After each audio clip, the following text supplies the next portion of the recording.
ശ്രവണം എന്ന പേരുള്ള ആദ്യത്തെ സ്റ്റെപ്പ് എടുത്ത് വെച്ച് നാം തുടങ്ങിയാൽ പിന്നെ അത് സ്വാഭാവികമായിട്ട് ലിഫ്റ്റിൽ സ്വിച്ച് ഇട്ടാൽ അത് മേലോട്ട് മേലോട്ട് മേലോട്ട് മേലോട്ട് കയറിപ്പോകും എന്നിപ്പോൾ ആർക്കും പറഞ്ഞു കൊടുക്കണ്ട. 5 വയസ്സുകാരൻ കുട്ടി കണ്ടുപിടിച്ച ഭഗവത് ഭക്തിയുടെ ആ ഉയർച്ച, ആ ഔന്നത്യം, അതാണ് നമുക്ക് കാണിച്ചു തരുന്നത്.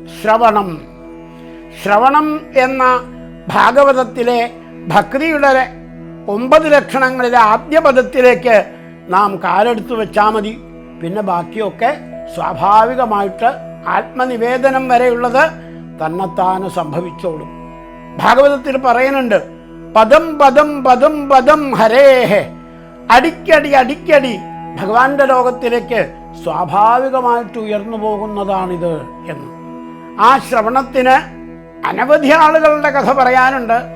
അതിൽ ആദ്യത്തെ ഉദാഹരണം പ്രഹ്ലാദന്റെ ഗുരുനാഥനായ ശ്രീനാരദ മഹർഷി തന്നെയാണ്. നിത്യവും ഭാഗവത ഗംഗ കാണുക നിങ്ങളുടെ ജനം ടിവിയിൽ ഫെബ്രുവരി 9 മുതൽ.